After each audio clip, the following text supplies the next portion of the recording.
I believe he said it in this particular order. Be polite and obey the law. But if someone puts their hands on you, send them to the mortuary. That was Malcolm X. But if someone puts their hands on you, then I'm hearing myself in the background. Sorry about that, folks. No, that was me. My bad. No problemo, no problemo. I hope you tweet this show out as well, Joe. But yes, anti-racist ISIS. You know, one of the first times I got this channel, I started talking to I believe she was Japanese, and I guess American. She called herself Japanese and American, or Japanese and European. And I started to ask her questions about Japan and Europe, and particularly England and Europe, or England and Japan. And she said, I'll answer your question, but first she wanted to know if I was a white supremacist.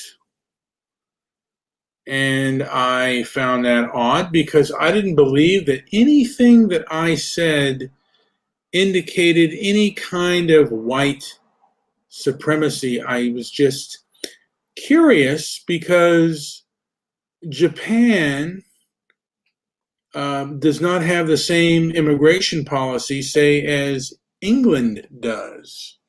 As a matter of fact, I don't think Tokyo would ever tolerate its major city being anything predominant other than Japanese, while London is overwhelmingly non-British.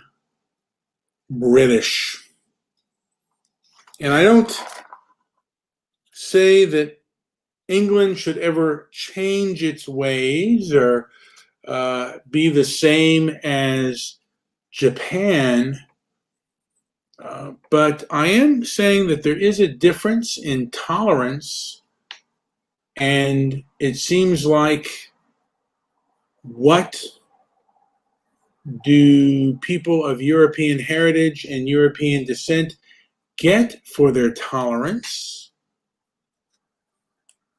Maybe they don't deserve anything, or maybe it is okay that they are maligned and put down in many different types of ways. It's just a thought here. Now, I'm continuing on about this whole Jake Gardner situation, a man who was who had committed suicide. I believe it's still reported that he had committed suicide after he was being indicted for the death of, I think his name was Sherlock. I don't want to mispronounce his name, but the DA first ruled it self-defense, and then the district judge basically arrested and to appease the burn, loot, and murder. And lots of things out there that I kind of want to get into. A lot of it's not going to go into any particular order, although I must say I've been aware of the anti-racist left since the mid 80s, high school, 87. I remember becoming aware of Tawana Brawley. And then in college, I became aware of a big push for it was called political correctness, was making headway. I actually wrote a report on it. And this was 87, 80, or 88 or 89, in which I wrote a report about political correctness, which kind of morphed into cancel culture. I remember David Horowitz at this particular time had said that the conservatives were too soft on this issue. The Republican Party was very soft on the political correctness thing, and now it has literally metastasized itself into the mainstream culture and into the establishment. It's got its hooks into the establishment, and it's kind of like a woman who marries a man and he becomes abusive, and if you want to divorce him, he's entitled to half of the woman's property and the like. So it's kind of a too late now sort of thing, and it's kind of like, to a degree,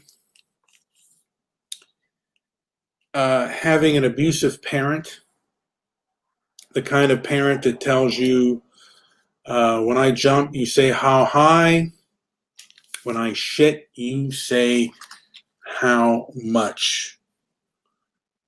And there is no discussion about what is right or wrong. It is what I decide what is right or wrong. And this is another illustration on how deep, for me, the brainwashing goes. I remember watching a documentary about Tommy Robinson, and he came to be with the EDL, the English Defence League, after a British soldier had been beheaded by a Muslim extremist, I think an African Muslim extremist to be exact. And he was also really into the anti-grooming gangs that were primarily Asian, Pakistani, Muslim descent. You may have had, I think there was maybe one or two Sikhs, but it was primarily Pakistani Muslim grooming gangs, and the kinds of rapes and degradation that they would do to these British girls was kind of horrific. But I remember in that documentary, you had a victim of one of the grooming gangs, one of the girls who was one of the victims of one of these grooming gangs. And she kind of said, well, what happened to me was really terrible, but I don't want to follow someone like Tommy. And I often think about that. To me, it's how deep the brainwashing is of these anti-racist, how much the guilt the white guilt plays into it. I mean, there was a time when if you were a victim of rape, you'd want absolute and total justice, and no matter who was on your side, you would seek that. And Tommy, from my understanding, is not that bad of a person, and he is certainly not as bad as the rapist who raped that woman or that girl, and who raped a number of other British girls. But yeah, she was taking the side, not really the side of the rapist, but she was taking the side of the fanatical anti-racist left who tried to hide much of the report, and was one of the reasons it was exacerbated the way that it was. And, you know, I did the show in response to a person who basically, I don't want to even say her name, but she blocked me on Twitter because I called her out. She was tagged in the whole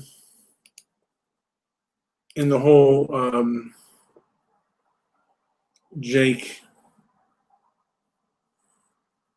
situation. I can't even remember the name. I go back and forth. Sorry about that, folks. But the whole. You're talking about Jake Gardner? Jake Gardner. Yeah, my God. Thanks, Joe. My mind was, yeah, the whole Jake Gardner thing. And she had kind of said some disparaging things about him. I would love to have her on the show, although she blocked me on Twitter. I just wonder why she would.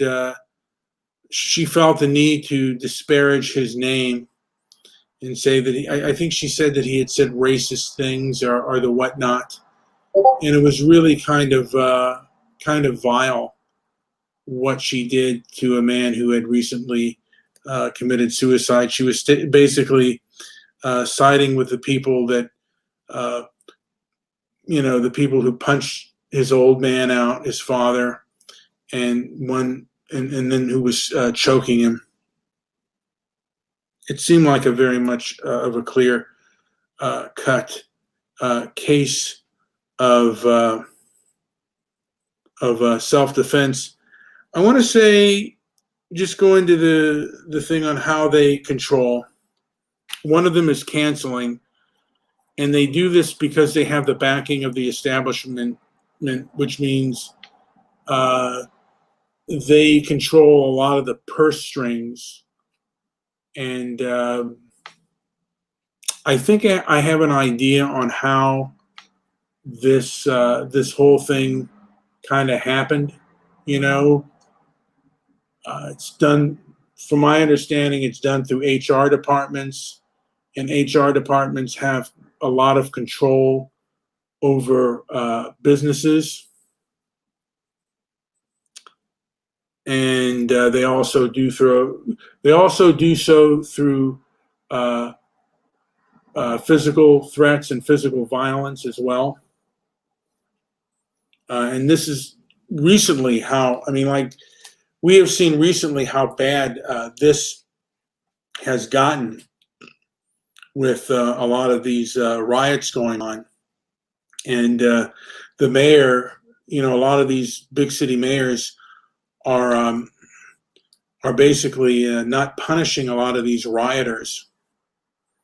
And people who defend themselves against these rioters are often the ones being punished.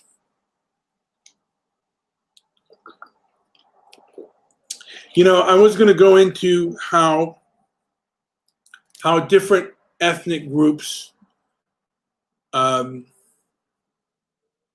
behave within the anti-racist sphere. I'm going to get into that later. Joe, do you have anything to add onto this show before I call it a day? No, I thought you were going to get a little more into ISIS, but there's Well, always another day. I wanted to. Well, I'll tell you this. I was going to get into the fact on how this is kind of a religious. This anti-racism, like ISIS, is based on it acts like a religious faith, and it's something that you cannot question or you cannot debate. These are the rules, and you must obey. And is this the kind of country that, and I say this to the audience out there, am I correct in saying that? Because I don't see like any debate. I see them shutting down a lot of debate if they deem something as white supremacist, and it's their definition on what white supremacist is, and they will use any means to shut that down. They will, they'll use both lawful, nonviolent, and violent means to get their points across. And they are very fanatical in their beliefs. And when you are caught up in fanaticism, you cannot be reasoned with.